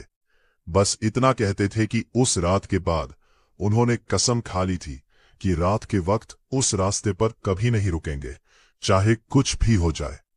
रामेश्वर ने पूछा, छोटे लाल के बारे में कुछ पता है? बिरजू की आवाज में हल्की सी घबराहट आ गई। हाँ, वो नाम तो हर पुराना ड्राइवर जानता है। बरसों पहले गायब हो गया था। कहते हैं उसने बालाजी ढाबे पर गाड़ी रोकी थी। बार बार, हर बार वही ढाबा दिखता रहा उसे, और आखिर में वो कभी वापस नहीं आया। उसका ट्रक मिला, इंजन बंद, टंकी भरी हुई, पर वो नहीं मिला। तुझे ये सब क्यों पूछना पड़ रहा है भाई? रामेश्वर ने कुछ पल चुप रहकर जवाब दिया। बस यूं ही, रास्ते में किसी ने जिक्र किया था। उसने पूरी सच्चाई बताने के लिए गोमाया। उसने पूरी सच्चाई बताने की हिम्मत नहीं जुटाई। रामेश्वर ने सोचा कि उसे पुलिस को इस बारे में बताना चाहिए। शायद इससे किसी और ड्राइवर की जान बच सके। उसने जयपुर के एक थाने में जाकर हिम्मत करके अपनी आपबीती बताने की कोशिश की। थाने में बैठे हवलदार ने पहले तो उसकी बात ध्यान से सुनी, फिर हंसते हुए कहा, भाई साहब, लगता है आपने रात भर गाड़ी चलाई है। नींद पूरी नहीं हुई होगी। ऐसा होता है, दिमाग थक जाए तो अजीब चीजें दिखने लगती है।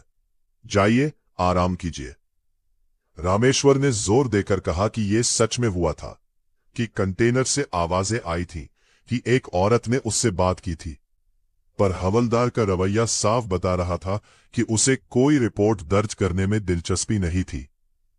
रामेश्वर थाने से बाहर निकला, निराश और अकेला महसूस करते हुए। उसे एहसास हुआ कि इस अनुभव को कोई नहीं समझेगा, कोई यकीन नहीं करेगा, जब तक कि खुद उस रास्ते से ना गुजरे। उसने फैसला किया कि वो सेठ धर्मचंद से साफ कह देगा कि अब वो कभी रात के वक्त उस रास्ते पर गाड़ी नहीं ले जाएगा, चाहे इसके लिए उसे नौकरी क्यों न छोड़नी पड़े। कुछ चीजें पैसों से ज्यादा कीमती होती हैं। और उस रामेश्वर ने इंदौर वापस जाने से पहले कुछ दिन जयपुर में ही रुकने का फैसला किया, खुद को संभालने के लिए। उसने सेठ धर्मचंद को फोन करके बताया कि वो कुछ दिन की छुट्टी लेना चाहता है, तबीयत ठीक नहीं है। सेठ ने बड़बड़ाते हुए मान लिया, ये जानते हुए कि रामेश्वर उसका सबसे भरोसेमंद ड्राइवर था। रामेश्वर ने अपनी पत्नी को फोन किया, अपनी आवाज को सामान्य रखने की कोशिश करते हुए। उसकी पत्नी सुनीता ने उसकी आवाज में कुछ अजीब महसूस किया। क्या हुआ, तबीयत ठीक है ना? उसने पूछा। रामेश्वर ने कहा, हाँ, बस थोड़ी थकान है, लंबा सफर था। उसने अपनी बीती रात की बात नहीं बताई, ये जानते हुए कि इससे सिर्फ उसकी पत्नी को फिक्र होगी, कोई फायदा नहीं होगा। अगले 3 दिन रामेश्वर जयपुर में एक सस्ते होटल में रुका।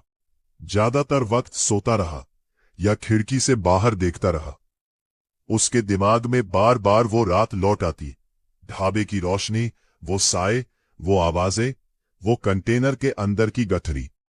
उसे नींद में भी वही चेहरे दिखते, वो औरत का चेहरा, वो बच्चे का चेहरा जो अचानक बदल गया था।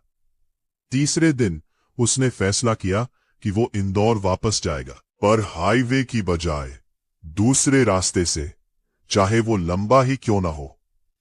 उसने नक्शा निकाला और एक वैकल्पिक रास्ता ढूंढा जो कोटा और शाजापुर होकर जाता था, थोड़ा घुमावदार पर सुरक्षित।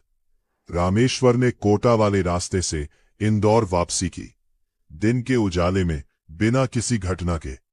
उसने रास्ते में कई बार गाड़ी रोकी, अलग अलग ढाबों पर, हर बार सावधानी से मालिक का चेहरा देखते हुए, ये सुनिश्चित करने के लिए कि वो कोई जाना पहचाना अजीब चेहरा तो नहीं। इंदौर पहुंचकर उसने सेठ धर्मचंद से मुलाकात की। सेठ ने उससे पूछा कि क्या बात है, इतना परेशान क्यों दिख रहा है? रामेश्वर ने आखिरकार हिम्मत करके पूरी बात बताई। ढाबे का बार बार दिखना, आवाजें, कंटेनर, वो साए। सेठ धर्मचंद पहले तो चुप बैठा रहा, फिर उसने एक गहरी सांस ली और कहा, मुझे पता है इस बारे में रामेश्वर। मुझे उम्मीद थी कि तुझे कभी वहां रुकना नहीं पड़ेगा। रामेश्वर हैरान रह गया। आपको पता है? कैसे? सेठ ने बताया कि सालों पहले जब उसने अपनी ट्रांसपोर्ट कंपनी शुरू की थी तो उसका एक भरोसेमंद ड्राइवर छोटे लाल इसी रास्ते पर गायब हो गया था। उस घटना के बाद सेठ ने कभी किसी ड्राइवर को साफ नहीं बताया कि क्या हुआ था, ये डर से कि कोई काम छोड़ न दे। पर उसने एक अनकही हिदायत हमेशा दी, रात के वक्त बालाजी ढाबे के पास कभी मत रुकना। मैंने सोचा था हिदायत काफी होगी, सेठ ने कहा, आंखों में एक अजीब सा पछतावा लिए। मुझे माफ कर दे रामेश्वर, मुझे तुझे पूरी सच्चाई बतानी चाहिए थी। सेठ धर्मचंद ने रामेश्वर को अपने पुराने रिकॉर्ड दिखाए। पिछले 15 सालों में कम से कम 6 ड्राइवर उस रास्ते से गुजरते हुए या तो गायब हो गए थे या इतने डर गए थे कि उन्होंने नौकरी छोड़ दी थी। हर मामले में कहानी लगभग एक जैसी थी। रात के वक्त बालाजी ढाबा बार बार दिखना, अजीब आवाजें, समय का गड़बड़ हो जाना। रामेश्वर ने पूछा, फिर आपने वो रास्ता बंद क्यों नहीं किया सेठ जी?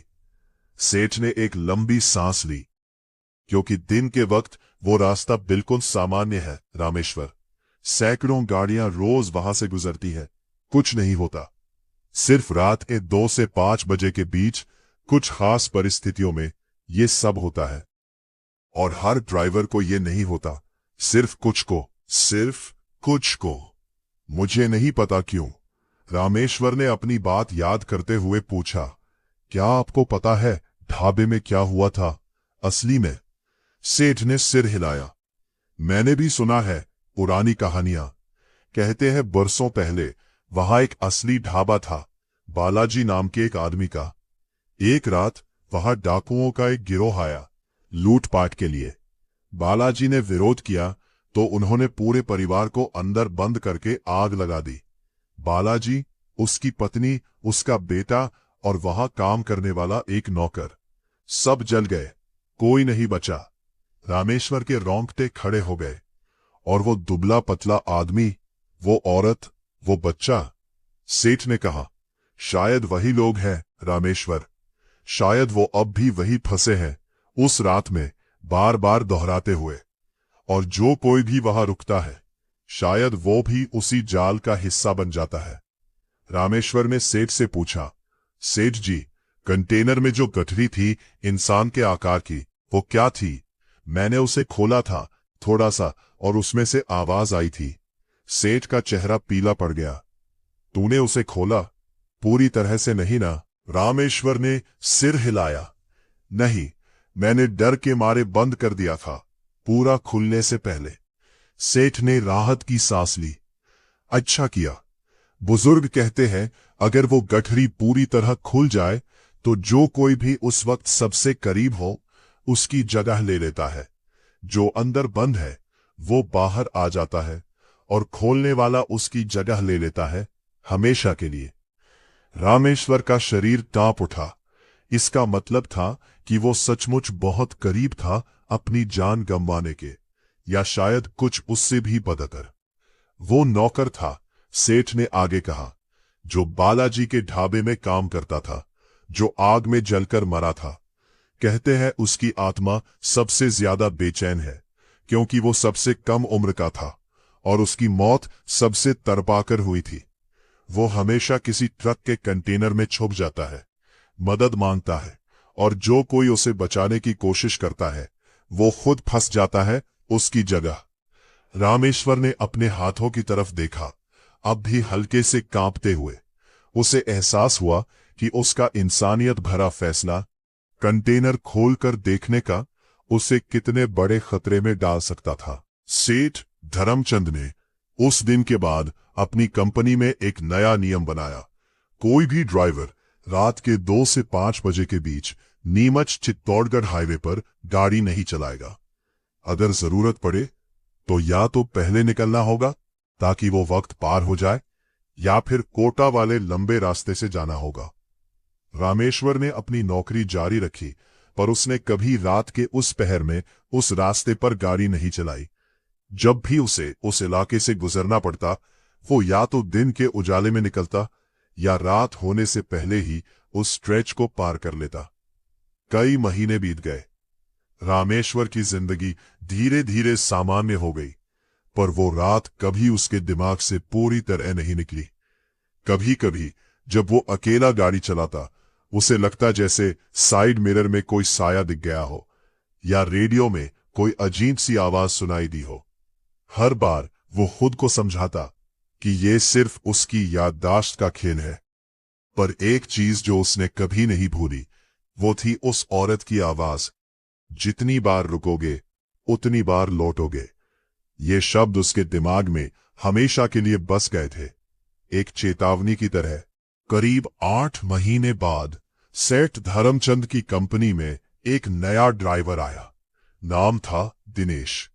जवान, उत्साही, अपनी पहली लंबी दूरी की ड्यूटी के लिए तैयार। सेठ ने उसे साफ हिदायत दी, नीमच चित्तौड़गढ़ हाईवे पर रात के 2 से 5 बजे के बीच कभी मत रुकना, चाहे कुछ भी हो जाए।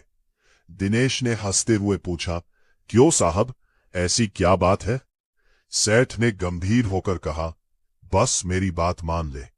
कुछ रास्ते ऐसे होते हैं जिनके बारे में ज्यादा सवाल नहीं पूछने चाहिए। रामेश्वर, जो उस वक्त वहीं मौजूद था, दिनेश के पास गया और उसे अपनी आप बीती संक्षेप में सुनाई, बिना ज्यादा डिटेल में गए। दिनेश ने ध्यान से सुना, पर उसके चेहरे पर एक हल्की सी मुस्कान थी, जैसे वो पूरी बात पर यकीन नहीं कर रहा हो। भाई साहब, आजकल के जमाने में भूत प्रेत की बातें, मैं तो ऐसा कुछ नहीं मानता, दिनेश ने कहा। रामेश्वर ने उसकी आंखों में देखा और सिर्फ इतना कहा, मैं भी नहीं मानता था, जब तक वो रात नहीं आई। कुछ हफ्तों बाद दिनेश को उसी रूट पर पहली बड़ी ड्यूटी मिली।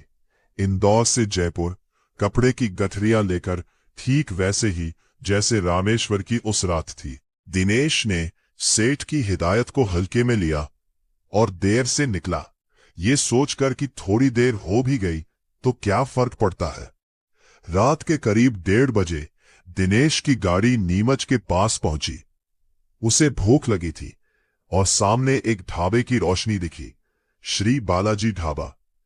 उसने रामेश्वर की चेतावनी को याद किया, पर उसकी भूख और थकान ने उसे यकीन दिलाया कि थोड़ी देर रुकने में कोई हर्ज नहीं।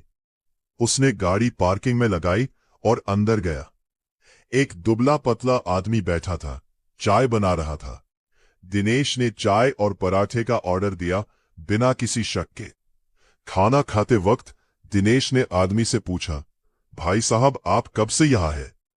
आदमी ने अजीब तरीके से मुस्कुराते हुए कहा, बहुत पहले से बाबू, बहुत पहले से।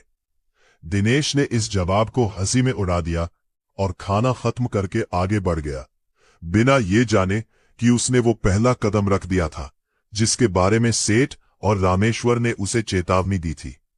करीब 45 मिनट बाद दिनेश को फिर वही ढाबा दिखा। उसे थोड़ी हैरानी हुई, पर उसने सोचा शायद रास्ते में कोई और ढाबा होगा, एक जैसे नाम वाला। उसने फिर गाड़ी रोकी, इस बार सिर्फ चाय के लिए।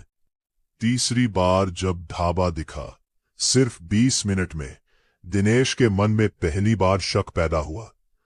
उसने रामेश्वर की बात याद की और उसका दिल तेज धड़कने लगा, पर उसने अब भी इसे इत्तेफाक समझने की कोशिश की। चौथी बार, सिर्फ 12 मिनट में, दिनेश का शक यकीन में बदल गया। उसने घबराकर गाड़ी की रफ्तार बढ़ाई, बिना रुके निकलने की कोशिश की, पर इस बार सड़क पर वही कपड़े का गट्ठर पड़ा मिला जो रामेश्वर ने देखा था। दिनेश ने ब्रेक मारा, गाड़ी थोड़ी फिसली और आखिरकार रुक गई, गट्ठर से सिर्फ कुछ इंच पहले। उसका दिल जोर जोर से धड़क रहा था। उसने गाड़ी से उतरने की गलती कर दी, ये देखने के लिए कि आखिर वो चीज क्या है। जैसे ही उसके पैर जमीन पर पड़े, गट्ठर हिलने लगा और उसमें से एक हाथ बाहर निकला, बहुत पीला, बहुत ठंडा दिखने वाला। दिनेश पीछे हटा, डर के मारे चीखते हुए, और गाड़ी की तरफ भागा। अगली सुबह दिनेश किसी तरह जयपुर पहुंचा, अपनी डिलीवरी पूरी की, पर उसका चेहरा पूरी तरह बदल चुका था। आंखों के नीचे काले घेरे, हाथ लगातार कांपते हुए, आवाज में एक अजीब सी घबराहट। जब वो इंदौर वापस आया, सेठ धर्मचंद ने रामेश्वर को बुलाया ताकि वो दिनेश से बात करे। रामेश्वर ने दिनेश को अपने घर बुलाया, एक कप चाय पिलाई और उसकी पूरी बात सुनी। दिनेश ने रोते हुए बताया कि उसने क्या क्या देखा था। वही ढाबा, वही गट्ठर, वो हाथ जो बाहर निकला था। रामेश्वर ने उसकी पीठ थपथपाई और कहा, मुझे पता है ये कितना डरावना है, मैं भी वहां से गुजर चुका हूं, पर तू बच गया, यही सबसे बड़ी बात है। बस अब कभी उस रास्ते पर रात के वक्त गाड़ी मत चलाना। दिनेश ने कांपती आवाज में पूछा, भाई साहब, ये सब कब खत्म होगा? क्या ये हमेशा ऐसा ही चलता रहेगा? रामेश्वर ने एक गहरी सांस ली, अपनी नजरें खिड़की के बाहर टिकाते हुए। मुझे नहीं पता दिनेश, शायद जब तक कोई उस जगह की सच्ची शांति नहीं ढूंढ लेता, ये सिलसिला यूं ही चलता रहेगा। हम बस इतना कर सकते हैं कि खुद को बचाकर रखें और दूसरों को आगाह करें। रामेश्वर के मन में अब एक नई जिज्ञासा जाग उठी थी।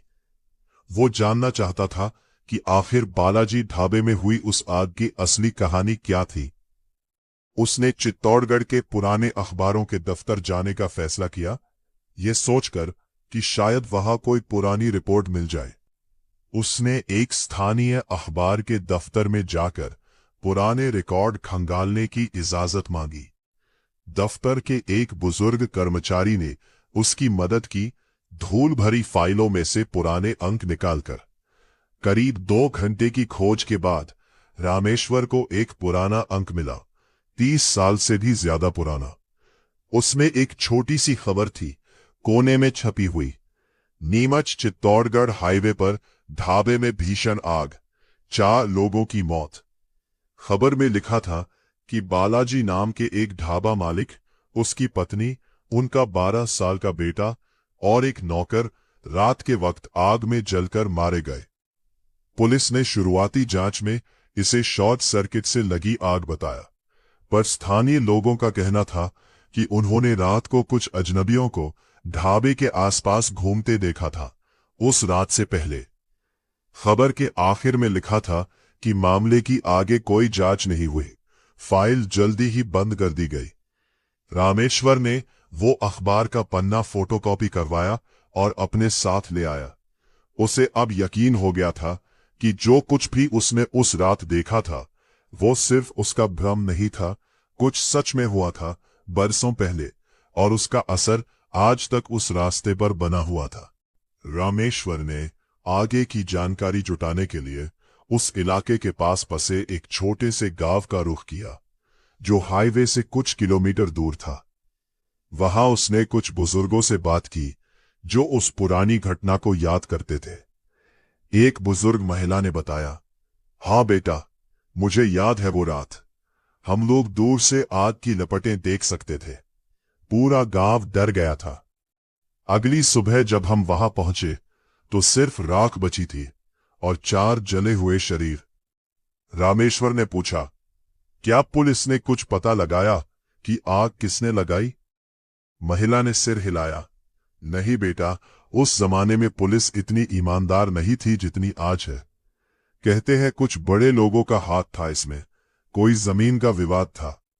बालाजी ने अपनी जमीन बेचने से इनकार कर दिया था और कुछ दिनों बाद यह हादसा हो गया। एक और बुजुर्ग आदमी ने जोड़ा, उस रात के बाद से वो जगह कभी शांत नहीं रही। कई ड्राइवरों ने अजीब चीजें देखी हैं वहां। हम गांव वाले तो रात के वक्त उस तरफ जाते ही नहीं। रामेश्वर ने उनसे पूछा कि क्या कभी किसी ने वहां कोई पूजा पाठ या शांति कर्म करवाने की कोशिश की। बुजुर्ग ने बताया कि एक बार कई साल पहले गांव वालों ने एक पंडित बुलवाकर वहां कोई पूजा कराने की कोशिश की थी और कुछ समय तक वहां का माहौल थोड़ा शांत भी रहा। लेकिन धीरे धीरे वो शांत भी खत्म हो गई और आज भी रात के समय वो जगह उसके पीछे की कहानी की वजह से डरावनी बनी हुई है। रामेश्वर के मन में अब एक नया विचार आया। शायद उन आत्माओं को शांति इसलिए नहीं मिल रही थी क्योंकि उनके साथ हुए अन्याय का कोई हिसाब नहीं हुआ था। जिन लोगों ने उन्हें मारा था वो कभी पकड़े नहीं गए, कभी सजा नहीं मिली। उसने गांव के बुजुर्गों से पूछा कि क्या कभी पता चला कि आग किसने लगाई थी। एक बुजुर्ग ने धीमी आवाज में बताया कि उस जमाने में इलाके में एक जमींदार परिवार का बहुत दबदबा था और कहा जाता था कि बालाजी की जमीन पर उनकी नजर थी। घटना के कुछ ही सालों बाद वो जमींदार परिवार भी अजीब हालात में खत्म हो गया। कोई बीमारी फैल गई थी उनके घर में, एक एक करके सब मर गए। रामेश्वर ने इसे सुनकर एक अजीब सी ठंडक महसूस की, जैसे न्याय किसी न किसी रूप में हो ही जाता है, चाहे कितनी भी देर से क्यों ना हो। पर इससे उन आत्माओं को शांति नहीं मिली थी। वो अब भी उसी रात में फंसी हुई थी, हर उस ड्राइवर को अपने साथ खींचने की कोशिश कर रही थी जो उस रास्ते से गुजरता। रामेश्वर ने सोचा कि शायद कोई बड़ा धार्मिक अनुष्ठान इस चक्र को तोड़ सकता है, पर उसे यह भी पता था कि यह उसका काम नहीं था। उसने बस इतना फैसला किया कि वो जितना हो सके दूसरे ड्राइवरों को आगाह करेगा ताकि कोई और उस जाल में ना फंसे। रामेश्वर ने अगले कुछ महीनों में एक अनोखा काम शुरू किया। जब भी वो किसी ट्रांसपोर्ट नगर या ढाबे पर रुकता, वो दूसरे ड्राइवरों से बातचीत करता, धीरे धीरे उस रास्ते की चेतावनी उन तक पहुंचाने की कोशिश करता, बिना पूरी डरावनी कहानी बताए, ताकि कोई उसे पागल ना समझे। उसने एक सरल तरीका ढूंढ लिया। वो बस इतना कहता, भाई, नीमच चित्तौड़गढ़ हाईवे पर रात के 2 से 5 बजे के बीच मत रुकना, चाहे कुछ भी दिखे। ये मेरा अनुभव है, मेरी बात मान लो। कुछ ड्राइवर हंसकर टाल देते, कुछ गंभीरता से सुनते। धीरे धीरे ट्रांसपोर्ट नगर के भीतर इस हाईवे के बारे में एक अनोखी समझ बनने लगी। पुराने ड्राइवर नए लोगों को हिदायत देने लगे, बिना पूरी कहानी बताए। बस इतना कहते, उस रास्ते पर रात को मत रुकना, बस। रामेश्वर को इस बात से कुछ सुकून मिलता कि शायद वो कुछ जाने बचा पा रहा है, भले ही पूरी सच्चाई कोई ना जाने। उसने अपनी डायरी में उस रात की पूरी घटना लिख डाली, हर एक विस्तार के साथ, ये सोचकर कि शायद भविष्य में कोई और उसकी बात पर यकीन करे, या कम से कम ये समझे कि सच में ऐसी किसी अजीब घटना का कोई डर था। कुछ साल बाद सेठ धर्मचंद ने रिटायरमेंट का फैसला किया और अपनी ट्रांसपोर्ट कंपनी अपने बेटे को सौंप दी। रामेश्वर तब तक कंपनी का सबसे वरिष्ठ ड्राइवर बन चुका था। सेठ के बेटे ने एक नई नीति बनाई, नीमच चित्तौड़गढ़ हाईवे को कंपनी के रूट से पूरी तरह हटा दिया गया, हमेशा के लिए। अब सारी गाड़ियां कोटा वाले लंबे रास्ते से जाती थी।